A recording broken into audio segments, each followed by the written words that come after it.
오늘의 주요 뉴스입니다. 정부가 부동산 시장 활성화를 위해 부양책을 발표했지만 울산에 미치는 영향은 크지 않다는 분석이 나오고 있습니다. 내일부터 총선 예비 후보 등록이 시작되면서 선거전이 본격화될 전망입니다. 재개발 사업이 중단되는 곳이 속출하면서 치안의 사각지대가 되고 있습니다. 울산 항만공사 신임 사장에 박종록 전 여수세계박람회 조직위원회 사무차장이 선임됐습니다.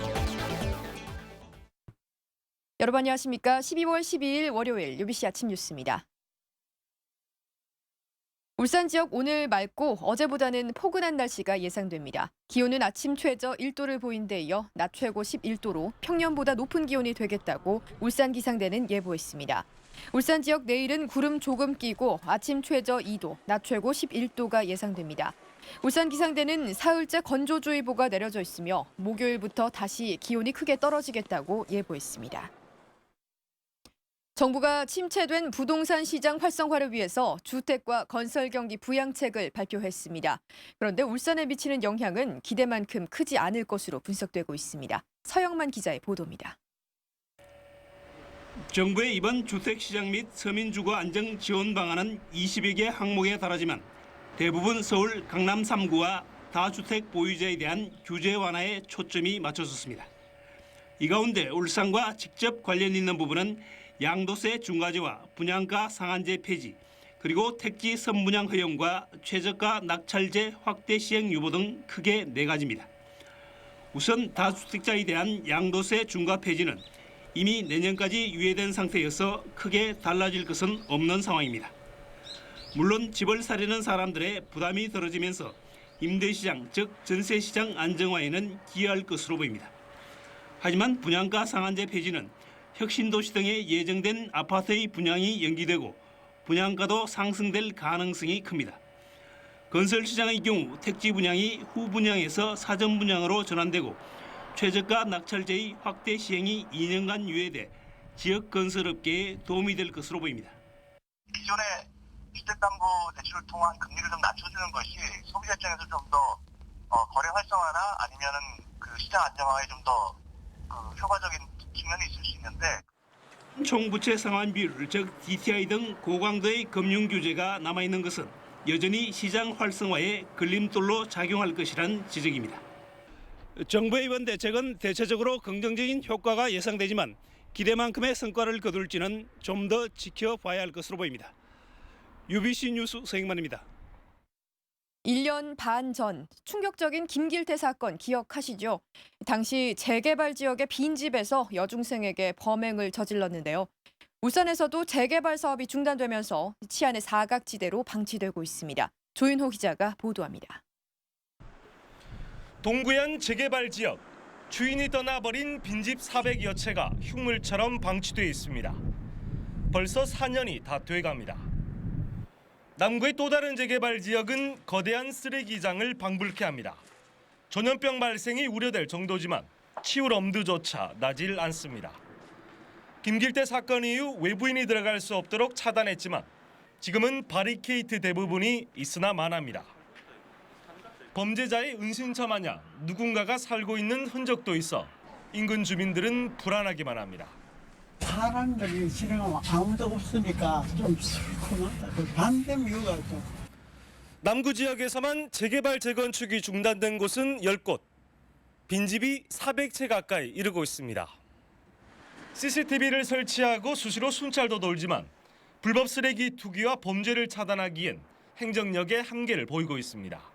시와 그 업자들과의 협의 속에서 일단 빈집을 좀 허물고 임시적으로 좀 주차장을 좀 활용하거나. 공사가 중단된 재개발 지역이 치안 사각지대로 방치되지 않기 위해선 행정당국의 적극적인 대안 마련이 필요하다는 지적입니다. UBC 뉴스 조인호입니다. 내일부터 총선 예비 후보 등록이 시작되면서 본격적인 선거전이 시작됩니다. 야권은 통합을 향해 나아가는 반면에 여권은 분열 양상을 보여서 내년 총선까지 험난한 여정이 예상됩니다. 보도에 선우석 기자입니다.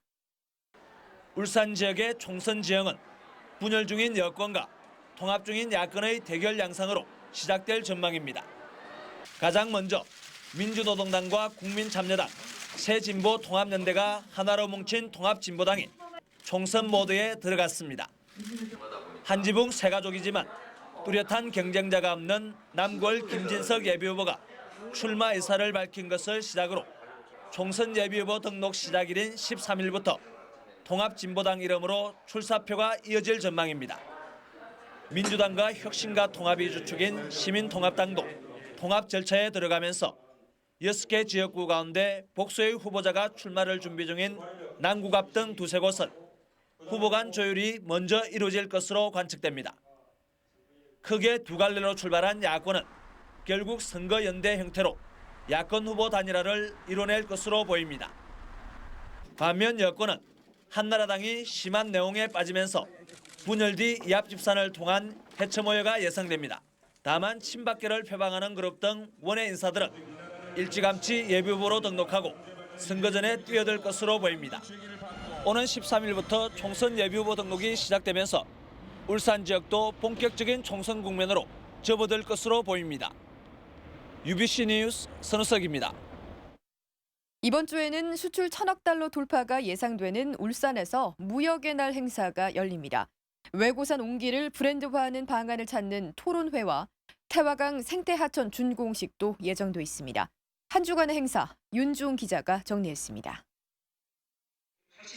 제48회 무역의 날 기념식이 오는 15일 롯데호텔에서 열려 수출에 기여한 기업체와 기관 대표 등이 표창을 받게 됩니다.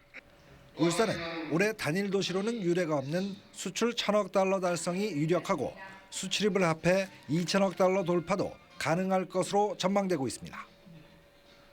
외고산 옹기를 브랜드로 만들기 위한 시민 토론회가 내일 열립니다. 지난 10월 나흘간의 옹기 축제에 30만 명이 넘는 관광객이 찾는 등 관심이 높은 만큼 외고산 옹기를 관광 브랜드로 만들기 위한 노력입니다. 태화강 중류 생태하천 조성 사업이 오늘 준공됩니다. 울산시가 220억 원을 들여 울주군 범사읍 선바위에서 구로까지 8.1km 길이의 자전거 도로와 산책로를 만든 것으로 명총교에서 성남사까지 연결을 목표로 하고 있습니다. 유니스트, 즉 울산과학기술대학교의 교명 변경이 해를 넘길 전망입니다. 유니스트는 울산과학기술원으로 이름을 바꾸기 위해 관련 법률 개정안을 만들었지만 한미 FTA와 여야 정계 개편 등과 맞물리면서 이번 주에도 상임위원회 상정이 힘들 것으로 보입니다. UBC 뉴스 윤종입니다. 오늘 새벽 1시 52분쯤 남구 여천동의 한 화학업체에서 불이 나 폐기물 보관소를 태우고 10여 분 만에 꺼졌습니다. 소방서는 플라스틱 첨가제 보관 공장 1층 폐기물 창고에서 불이 난 점으로 미뤄 찌꺼기나 분진 등에 불이 붙은 것으로 보고 정확한 화재 원인을 조사하고 있습니다. 해양 복합 관광 휴양도시로 개발 중인 강동권 개발에 국내 굴지의 호텔이 높은 관심을 나타내고 있습니다. 울산시는 최근 개최한 강동권 개발 투자 설명회 결과 유명 호텔업체가 호텔이나 콘도 건립 의사가 있다며 적극적인 투자 의향을 내비쳤다고 밝혔습니다. 울산시는 이 업체가 울산의 숙박업소 현황을 추가로 요청해 접촉 중이며 상당수 재무적 투자자들도 관심을 보이고 있다고 설명했습니다. 울산항만공사 3대 사장에 박종록 전 여수세계박람회 조직위원회 사무차장이 선임됐습니다. 박종록 신임 사장은 행정고시를 거쳐 1982년 해운 항만청을 시작으로 해양수산부와 국토해양부에서 근무했습니다. 박종록 신임 사장은 내일 취임식을 갖고 본격적인 업무를 시작하게 되며 이채익 사장은 오늘 오전 이임식을 갖게 됩니다. 네, 추운 겨울이면 이 손발이 차가워지는 수족냉증으로 고생하시는 분들 적지 않은데요. 그런데 이 수족냉증은 추운 날씨보다는 스트레스가 가장 큰 원인이라고 합니다. 건강백세 성경희 기상캐스터입니다. 주부 김영희 씨는 최근 손발이 얼음장처럼 차가워 생활에 큰 불편함을 겪고 있습니다. 평소 때 손발이 차고 저리고 그러고 밤에 잘 때도 양말도 신어야 되고. 날씨가 추워지면서 이처럼 수족냉증 환자가 늘어나고 있습니다. 수족냉증은 각종 원인으로 혈관이 수축되면서 혈류량이 감소해 몸이 차가워지는 증상입니다. 수종냉증은 남성보다는 여성이, 연령별로는 사춘기나 갱년기, 출산 후 산모 등에서 많이 나타납니다. 특히 한국과 일본, 중국 등 동양인에게서 많이 발생하고 있습니다. 수종냉증은 질환이 아닌 증상의 하나이기 때문에 원인 질병을 찾는 것이 우선입니다. 손발이 시린 증상뿐만이 아니라 감각저하, 저림 증상, 통증까지 나타나면은 터널 증후군이나 아니면 갑상선 기능 저하, 이제 경추의 추간판 탈출증을 의심할 수 있기 때문에 정확한 진단을 받아보시는 게 낫습니다. 네, 무엇보다 수종냉증의 가장 큰 원인은 일반적으로 알고 있는 추운 날씨가 아니라 바로 스트레스입니다. 따라서 과로나 스트레스를 줄이고 규칙적인 운동으로 혈액순환을 촉진해 체온을 높여주면 수종냉증을 예방할 수 있습니다.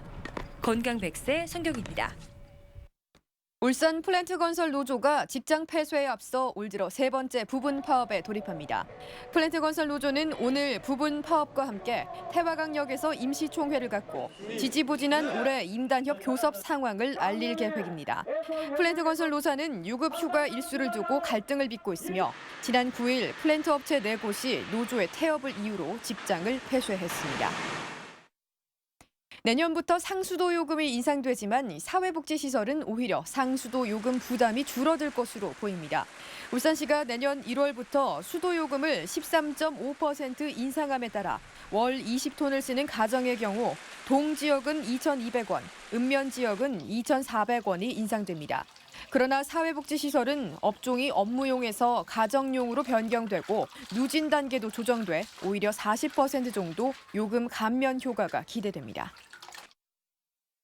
남구 황성동 용현 하수처리장 내 용현 음식물 자원화 시설이 전국 최우수 시설로 선정돼 환경부 장관상을 수상하게 됐습니다. 스웨덴의 기술과 외자를 유치해 올해 3월 준공된 용현 음식물 자원화 시설은 하루 180톤을 처리할 수 있으며 바이오가스 생산 판매로 한 해 63억 원의 수익을 올리고 있습니다.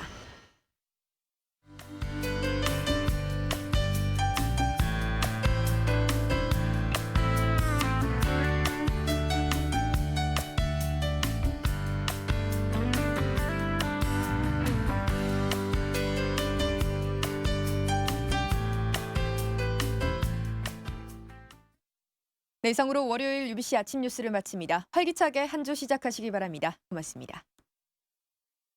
역시.